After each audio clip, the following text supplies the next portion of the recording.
중국의 인구가요 한 14억 조금 넘죠. 14억. 인도가 제일 많고 중국이 2위를 달리고 있습니다. 이제 중국도 이 고령화가 진행되고 있다고 합니다. 근데 이 현실 여건상 이 중국은요 두 종류의 교회가 있습니다. 공인교회와 지하교회가 그것인데요, 공인교회는 정부가 인정하는 교회입니다. 건물도 있고 목사도 있고 또 정부를 통해서 자금도 지원받는 그런 교회입니다. 반면에 지하교회는 가정집이나 골방, 바위, 산 속에서 숨어서 모르게 비밀로 모이는 교회입니다. 물론 건물도 따로 없습니다. 그러나 이 지하교회들 가운데 교인이 많이 모이는 교회도 있고 적게 모이는 교회도 있겠죠. 많게는 또 300명 이상 모인다고 합니다. 교회 전체의 통계로 보면 대부분이 지하교회예요. 중국의 그렇지 않은 종식적인 통계는 아니지만 우리가 살펴보면 우리나라 인구보다 더 훨씬 더 크리스찬의 수가 많습니다. 14억 인구 가운데 뭐 한 2억 정도 되면 퍼센트는 그렇게 높지 않지만 우리나라 뭐 인구 한 5천만 이래 해봐야 훨씬 많잖아요. 그런데 이 공인교회보다는 지하교회가 숨어서 드리는 그런 예수 믿는 사람들이 많다는 것이죠. 그런데 이 공인교회는 불성문 금령이 내려져 있습니다. 금령이라는 건 뭔가 하면 세 가지가 있는데, 첫째는 예수님이 다시 오신다는 말을 하지 마라. 교회 세우고 자금까지 지원해 줄 테니까 예수님이 다시 오신다는 말을 하지 말고, 두 번째는 교회의 머리는 그리스도라고 말하지 말아라. 그리스도를 만왕의 왕이라고 말하지 말아라. 공산주의가 왜 그러세요? 성경적 진리를 도입해서 예수님 자리에, 하나님 자리에 공산당을 집어넣잖아요. 그게 문제인 것이죠. 그리스도를 만왕의 왕이라고 하지 말고 교회의 머리는 공산당이라고 가르치라. 그래서 모든 것을 지원하는 거예요. 셋째는 요한계시록을 본문으로 설교하지 마라. 다시 말하면 종말론적인 메시지를 주제로 삼지 말라는 거예요. 그러니까 이 종말론적 메시지를 주제로 삼으면 사람들이 어떻게 돼요? 그걸 소망하며 바라거든요. 공인교회가 이 같은 제지를 받음으로 지하교회에서는 자연스럽게 이 세 가지를 전합니다. 주로 설교하죠. 지하교회 교인들은 주님이 다시 오신다는 메시지를 열렬히 사모합니다. 주님이 우리의 희망이고 주님이 우리의 소망이고 주님이 오셔야 된다. 그걸 경청하죠. 하나같이 종말의 때를 강조합니다. 그리고 지하교회에서는 종말론적인 메시지를 복음 중심으로, 복음의 핵심으로 삼고 전하고 있습니다. 철저한 예수 그리스도의 중심 생활이에요. 예수가 빠지면은 힘이 없는 거죠. 예수 중심.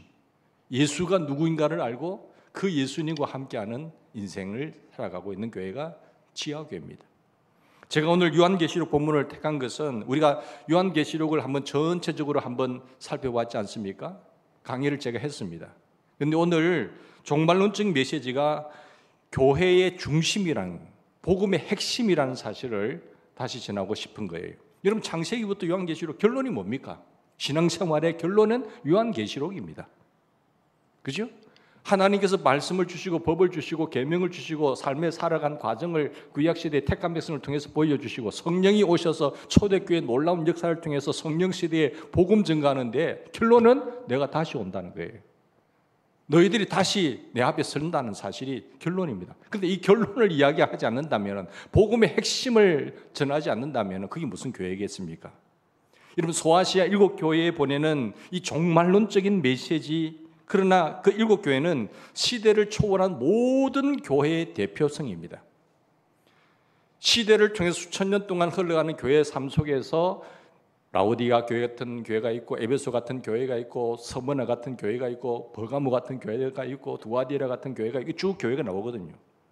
그러니까 과거와 현재와 미래의 모든 교회를 성격적으로 분류할 때 대분류로 이런 7가지로 종류로 분류할 수 있다는 것이죠. 그런데 그 중에서도 오늘 본문에 나오는 서머나 교회는요, 가장 특징 있는 교회예요. 7교회를 향해서 주신 메시지를 자세히 살펴보면은 교회마다 칭찬하는 일이 있고 또 칭찬하지 않는 그런 교회도 있잖아요. 책망하는 교회도 있어요. 칭찬받을 만한 일도 있고 칭찬 듣지 못할 만한 일도 있을 것이고, 잘한 일도 있을 것이고 잘못된 일도 있을 것이고, 장점도 있을 것이고 단점도 있을 것이고, 어떤 교회는 정말로 장려해야 될 일도 있고 개선돼야 될 일도 있는데, 그 가운데 서문화 교회를 한번 보십시오. 서문화 교회는요, 유독 서문화 교회만큼은 책망이 없어요. 오로지 칭찬만 있는 교회, 하나님이 정말 기뻐하는 교회, 모든 교회 중에 가장 대표적이고 가장 훌륭한 교회가 서문화 교회입니다. 자, 그렇다고 한다면 교회들은 어느 교회를 지향해야 될까요? 에베소 교회를 지향하며 목표로 삼고 달려가야 될까요? 라오디게아 교회를 같은 교회를 목표로 삼고 지향하며 달려가야 될까요? 어떤 교회죠? 서문화 교회입니다. 서문화 교회. 이런 종류의 교회들이 세상에 있다는 거지요. 그러나 하나님이 기뻐하시는 교회, 훌륭한 교회는요, 같은 교회라고 같은 교회가 아니라니까요. 그래서 성령이 교회들에게 하시는 말씀을 들을지어다 하면서 에베소 교회를 소망하고 바라고 우리가 만들어가야 된다는 겁니다. 당시 서문화는 에베소 다음으로 가는 큰 도시인데, 오늘날도 소아시아에서 에게 주변 지역에 있어서 가장 상업 지역으로서 활발한 그런 무역의 도시입니다. 이즈미르라고 이름 불려져 있죠.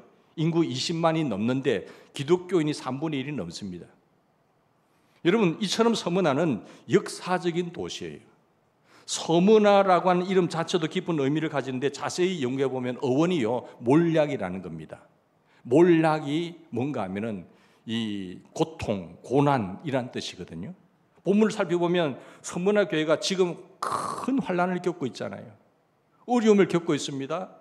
고난을 겪고 있습니다. 여기서 말하는 환난이란 뭔가 하면 전쟁이나 기근이나 아픔이나 어떤 질병 같은 것을 말하는 것이 아니고요. 예수 믿는다는 그 이유 때문에 교회가 겪는 환난, 핍박과 고난과 처형입니다. 죽음인 것입니다. 끌려가서 매맞고 예수 이름으로 부르다가 죽는다는 것이죠. 둘째는 재산의 몰수, 그리고 추방입니다. 그리고 유리방황하는 환난이에요. 뿐만 아니라 모든 사회적 지위를 다 박탈당합니다. 그 당시에 예수 믿나 발견되면 일가 친척까지도 많은 고생을 겪게 되는 거예요. 사회에서 완전히 추방당하게 되는 거죠. 바로 이러한 것들이 교회가 겪는 당시의 환난이었습니다. 저들은 예수님을 믿음으로 말미암아 예수님의 이름 때문에 재산 다 잃고 사회적인 지위 다 박탈당하고 저 외곽에서 가서 유리방황할 수밖에 없는 그런 시대 속에 살아가고, 예수님의 이름 때문에 죽었습니다. 예수님의 이름 때문에 가난해져야 됩니다. 소유를 다 빼앗기고 아주 어려운 고난을 치르고 극심한 고통을 겪게 되었습니다. 그것도 일시적인 것이 아니고요, 100년, 200년 간다고 생각해 보세요. 여러분, 그 예수 믿겠습니까? 교회에 오면 편안하고 복받고 잘 돼야지. 교회에 와서 이런 어려움 당하고 환난 당하고 이런 고통을 당한다고 한다면, 내 생명까지 위협당한다면 누가 교회 가겠습니까? 그런 교회 가겠습니까? 교인들은 그러한 환난 속에서 예수를 믿고 그런 어려운 환난 속에서 믿음을 지켜가고 있었어요. 그게 서문화 교회입니다. 간혹 절망할 수밖에 없고 낙심할 수밖에 없을 때도 있었을 것입니다. 견디기 어려운 시험을 견디어 나가야 했습니다. 재산도 명예도 모든 것, 평화도 건강도 없었습니다. 복 받는다, 잘 산다, 잘 된다 이야기와는 정반대잖아요. 예수님 믿기 때문에 가난해야 했고요, 예수님 믿기 때문에 모든 것을 제대로 할 수가 없었어요. 쫓겨나야 했어요. 죽어야 했습니다. 서문화 교회 당시 상황이 그렇다는 말씀이에요. 자, 그런데 여기에 더욱 어려운 문제가 뭔가 하면 또 하나가 있는데, 예나 지금이나 고난받는다고 한 데는 그 고난받는 사람들이 공동된 한 가지 소원이 있는데요, 내가 이렇게 고난받고 어려움 겪고 있는다고 할지라도 이것이 내가 의를 위해서, 정직을 위해서 환난당하고 고난받는다는 것을 누가 알아주는 사람이 있으면 괜찮아요. 그게 환난당하고 고난당하는 사람들의 소원이거든요. 아무리 가난해도 내가 정직하다는 것만 알아줬으면 좋겠다, 내가 의를 위해서 지금 핍박받는다는 사실을 누군가가 알았으면 좋겠다라는 마음이 있습니다. 어쩌면 사람들은 이것만 있어도 살 수만 있을 것 같아요. 조금 불편하게 살 수 있고 편리하게 살지는 못하지만 내가 사는 게 그것 아니잖아요. 인간이 당하는 고통 중에서 가장 무서운 것이 뭔 줄 아세요? 부끄러움입니다. 부끄러움. 그거는 인간이 아니기 때문에, 인간이라고 한다면 이 세상에서 가장 견디기 어려운 고난은요, 부끄러움이에요. 뭐 부끄럽게 돈만 많으면 된다, 이건 인간이 아니라니까요. 제대로 된 인간 사람이라고 한다면요, 내가 부끄러움 속에서는 세상을 못 살아요. 사람 앞이나 하나님 앞에 부끄럽다고 하는 것, 이것이 가장 큰 아픔이요, 가장 큰 고통이라는 것입니다. 더러 고통스러운 일이 있다고 하더라도 그것이 명예롭고 힘든다 하더라도 내가 떳떳하고 자랑스러운 고통이라고 한다면, 그래서 누군가가 내 고통을 이해하고 내 진실을 믿어줄 수만 있다면 그 고통은 얼마든지 참고 견뎌냅니다. 왜? 인간이니까요.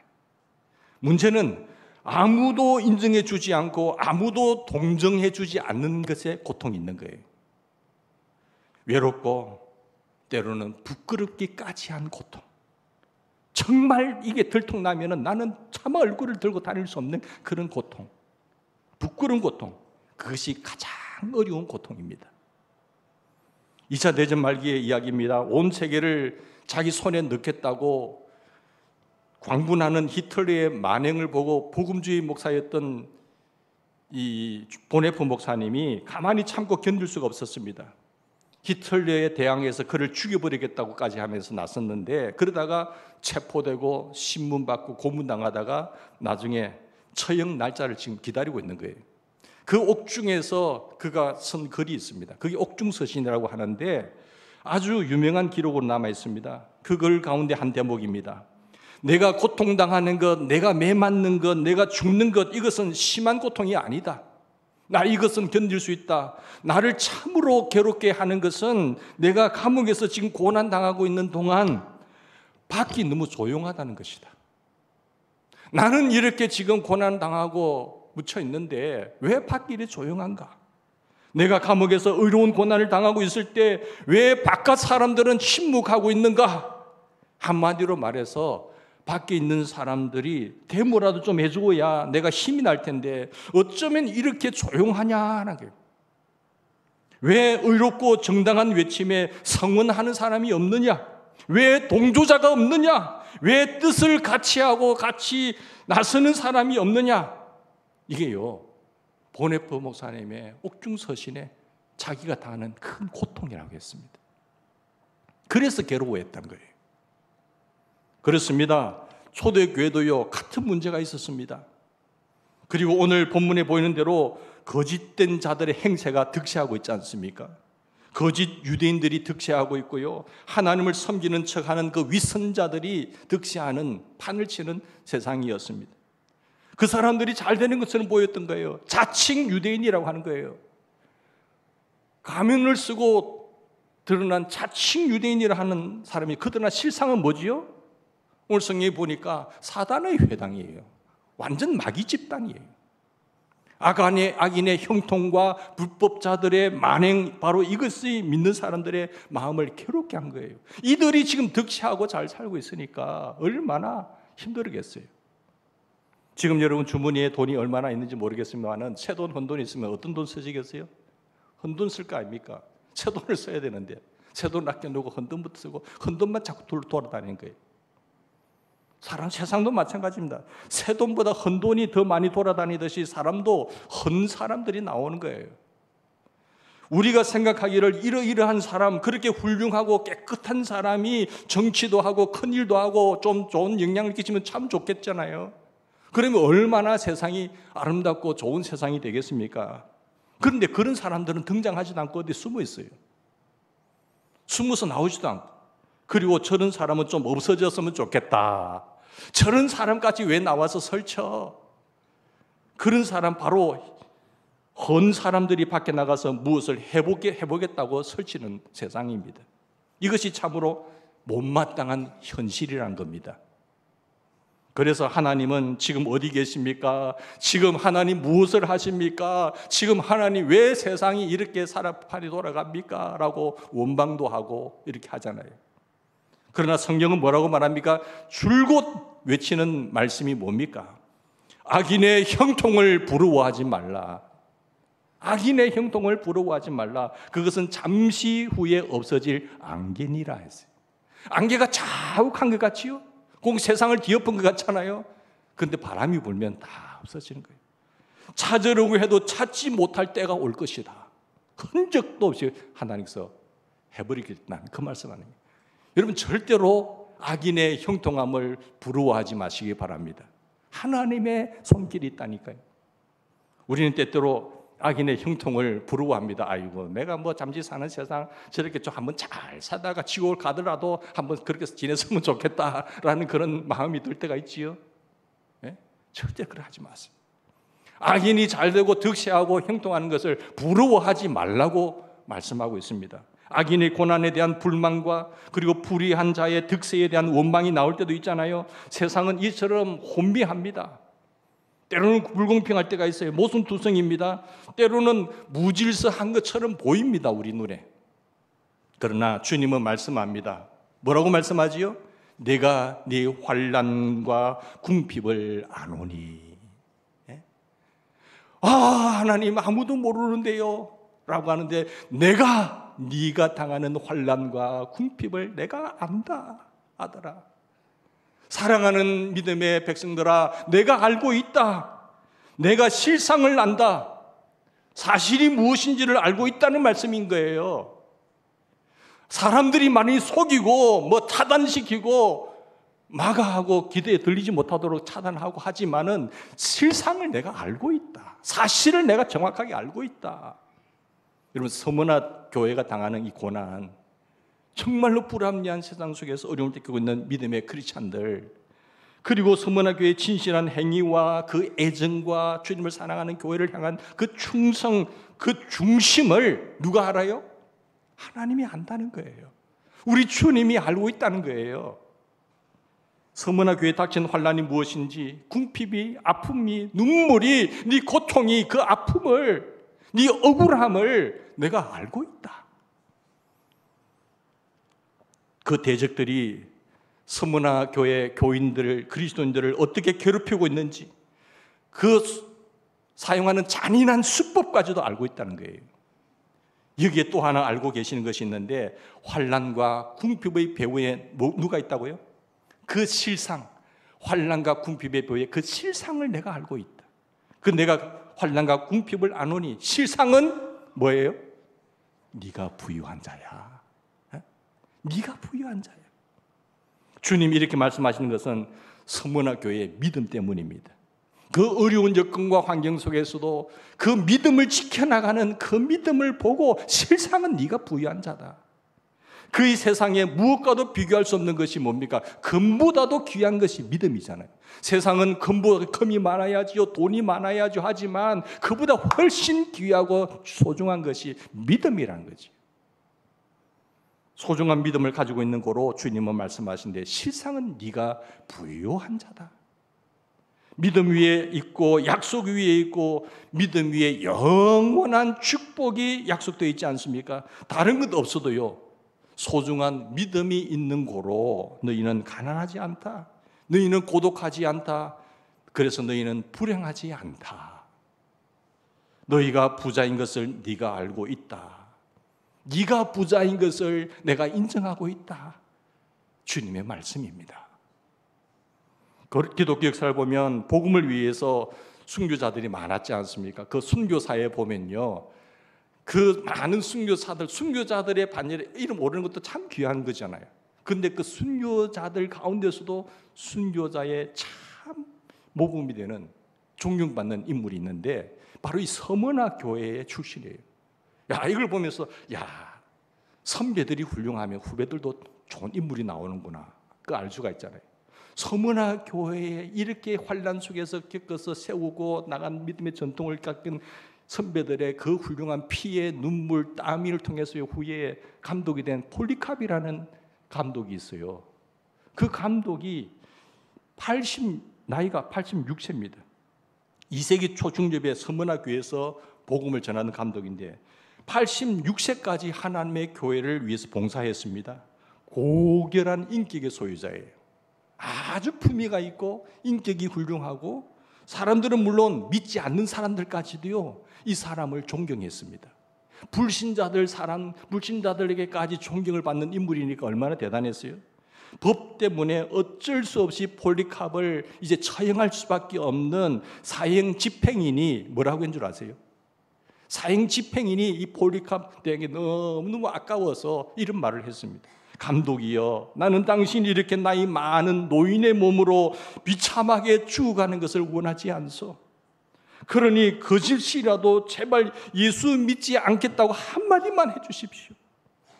예수 믿지 않겠다고 한마디만 해주면 이 서머나에 꼭 살 필요가 뭐 있습니까? 다른 데 가서, 다른 지역에 가서 예수 믿으면 되지 않습니까? 내가 당신이 한마디만 하면 내가 놓아줄 테니까 그렇게 하라고. 그때 폴리캅은 대답했습니다. 86년 동안 나는 그분을 섬겨왔습니다.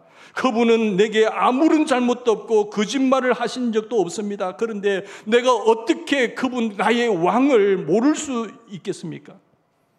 내가 그분은 나에게 사랑을 베푼데 내가 어떻게 이 순간 내 살려고 거짓말하면서 내가 그분을 나의 왕을 모독까지 할 수 있을까요? 그는 한마디에 거짓말도 할 수 없다고 단호히 거부했습니다. 그리고 세계와 교회를 위해서 2시간 동안 부르짖어 기도하다가 화형에 치인 거예요. 얼마나 거룩하고 담대한 죽음입니까?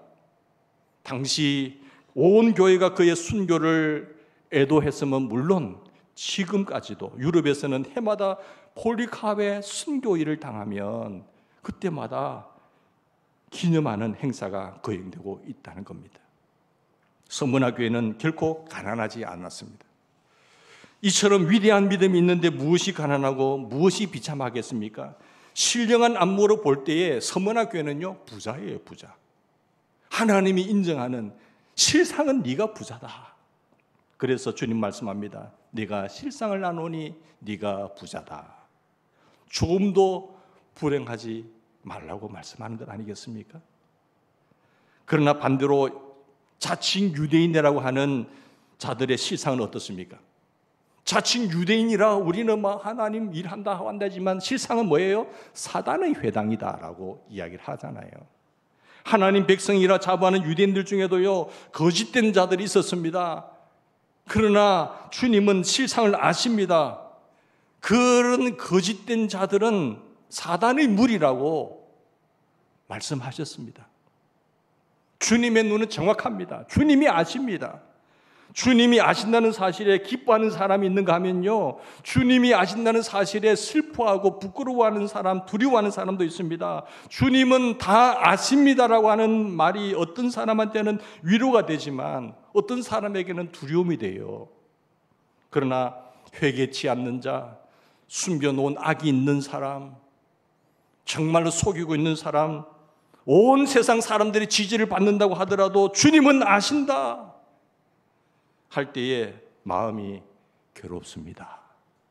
자유할 수가 없습니다. 여러분, 그리스도인의 유일한 위로는 뭡니까? 우리 하나님의 진실된 거룩한 백성들의 믿음은, 위로는 어떤 믿음이죠? 어떤 위로죠? 주님이 아신다는 위로예요. 여러분, 주님이 알고 있으면 나는 이길만 하는 거예요. 견딜만 하는 거예요. 여러분 진실, 여러분의 실상 누가 아십니까? 여러분 자녀들이 아십니까? 사랑하는 남편이 알고 있습니까? 부인이 알고 있습니까? 누가 알고 있습니까? 누구한테 여러분의 진심이 통합니까? 내 진실이 그리스도만이 아십니다. 주께서 말씀하십니다. 내가 내 실상을 안다. 내가 네 눈물과 진실과 정직과 하나님 그 사실을 내가 안다. 내가 안다. 내가 볼 때 네가 부자다. 사단의 회라라고 자칭 유대인이라고 하면서 모양만 있고 행세하는 그들, 사단의 무리야. 안다고 하셨어요. 그리고 하나님만이 아신다는 사실로 기뻐하시기 바랍니다. 우리 주님이 여러분의 충성을 알고 여러분의 헌신을 알고 여러분의 눈물을 아시는 겁니다. 여러분이 교회를 사랑하는 그 믿음을, 그 모습을 주님은 보고 계시고 알고 계세요. 그래서 낙심하지 마세요. 주님이 아시면 안심이에요. 주님이 아시면 기쁨이에요. 주님이 아시면 이것이 바로 용기요, 지혜요, 능력입니다. 역사가 심판한다 이런 소리를 자주 하잖아요. 근데 역사가 심판하는데 제대로 하면 좋은데 아이고 그것도 아니더라고요 보니까. 잘못 역사를 왜곡시키고 심판하기도 해요. 그런데 주님 말씀하세요. 뭐라고 말한가 하면 장차 받을 고난을 두려워 말라. 주님이 아시기에 어떤 환난과 어떤 오해가 와도 두렵지 않다는 마음이죠. 죽도록 충성하라. 이것이 매우 귀하고 좋은 말씀이에요. 아주 중요한 말씀입니다. 여러분 주님이 볼 때 충성의 헬라어의 원문이 뭔가 하면 원어의 단어가요. 피스토스입니다. 피스토스. 충성이 그거예요. 이것은 진실이라는 뜻이에요. 진실. 그게 충성이다. 이 문맥에 따라 정리해 보면 첫째, 진리에서 출발하는 순수한 동기가 충성이라는 게. 진리가 뒷받침되지 않는 헌신 놓아나가는 거 있잖아요. 그거 충성 아닙니다. 자기의 이익이라든지 자기 어떤 것 이름내기라든지 그것은요 진실, 진리 위에 서 있지 않는 열심은요 충성이 될 수가 없어요.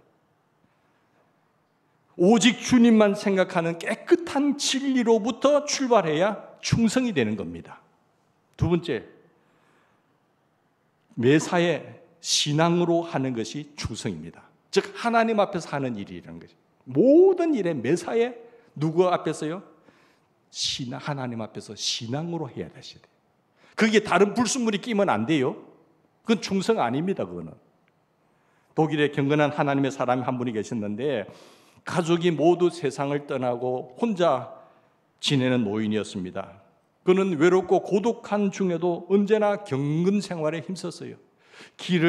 이를테면 길을 걸을 때 좋은 길을 놔두고 좀 불편한 길을 걸었고 자리에 앉을 때도 식사를 할 때도 좋은 자리 한 자리 좌석 비워놓고 자기가 그 옆에 앉고. 왜 그러세요 하니까 여긴 주님이 앉으세요. 주님이 그 좋은 길 가시고 나는 이 길 가야 돼요. 그리고 마지막 세상을 떠날 때는 침대 머리맡에요 빈 의자를 두었어요. 여기에 주님 앉아 계시니까 임종하는 그날 시간까지 주님과 대화하면서 주님하고 대화하시다가 그러다 세상을 떠났습니다. 여러분 그 노인의 장례식 때 화관을 하는데 하늘로서 이상한 빛이 환하게 비쳤어요. 환하게 비쳤어요. 이게 충성입니다. 한순간도 주님에게서 떠난 생각을 하지 않았어요. 한순간도 주님이 나와 함께한다는 생각을 해본 적이 없어요. 떠난 주님이 나와 함께하지 않는다는 생각을 해본 적이 없어요. 항상 주님은 내 곁에서 함께하십니다. 주님이 여기 계신다. 주님이 지금 나를 보고 계신다. 제 주님이 지금 내 모든 모습을 다 보고 계신다. 같이 하신다. 그러니까 뭐 내가 좌절할 필요도 없고 낙심할 필요도 없고 그런 거죠. 주님이 들으신다. 주님이 아신다. 이 마음으로 충분합니다. 더 바랄 것이 없습니다. 그 마음이요 최고의 행복이요 최고의 의지요 최고의 지혜요 능력입니다. 바로 이것이 충성이라는 거예요. 셋째는 그 중심을 가지고 성실한 생활을 하는 것이 피스티스입니다. 충성이에요. 마음으로 생각만 하는 것이 아니라 그 마음으로 실제로 몸이 움직이는 것, 그 마음으로 그 생각으로 실제 생활하는 것이 충성이란 거예요. 끝까지 인내합니다. 상황이 어떻게 변하든 주님이 아시는 그 마음을 조금 더 늦추지 않고 그 마음으로 사랑하고 그 마음으로 인내하고 그 마음으로 생명까지 바칩니다. 이게 충성이에요. 죽도록 충성하라는 이 말씀은요 두 가지로 해석하는데 첫째는 죽음까지도 충성하라는 말입니다. 경제적인 손해, 명예적인 것, 그리고 체면 깎이는 것 등등에 신경 쓰지 말고 죽음까지 충성하라.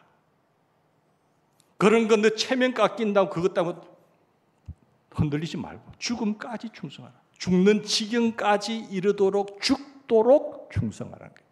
두 번째는요, 네가 마지막 숨을 몰아쉴 때까지, 죽는 순간까지 충성하라는 뜻이었어요. 두 가지 뜻이었어요. 본문의 요지는 바로 이것입니다. 죽도록 충성하라. 죽을 일을 당할 때까지, 아니 죽는 그 순간까지 순종하라. 그리하면 내가 너에게 생명의 관을 세우리라 했어요. 실상을 아신다면 어서 건져주시지 않고 하나님 고쳐주시지 않고 실상을 아신다면서요, 하나님 내가 이런 어려운 속에 있는 것에서 나를 어떻게 건져주지 않고 해결해 주지 않으십니까? 어찌해서 죽도록 충성하라고 하시는 것입니까? 우리 이 본문을 우리말로 한번 옮겨볼까요? 내가 네 실상을 안다. 그대로 죽어라. 죽도록 충성하다가 똑바로 죽어라. 그리하면 내가 너에게 생명의 면류관을 네게 주겠다. 이것이 종말론적인 메시지입니다. 여러분, 그래도 이 길 가시겠어요? 그래도 이 예수님 붙잡고 가시겠어요? 도전의 말씀입니다. 나 주님 이거 아닌데 내 잘못한 것 같아요, 주님. 내가 바라는 그 주님 그런 거 아니에요, 나. 여러분, 마음을 굳게 하셔야 됩니다. 고난을 명쾌해 주신다고 말씀하지 않았어요. 내가 네 누명을 벗겨주신다고 말씀하지 않았어요. 죽도록 충성해. 그리하면 내가 너에게 생명의 관을 세울게. 생명의 면류관. 그렇습니다. 이것이 소망이요, 이것이 믿음의 근거입니다. 같이 기도하십시다.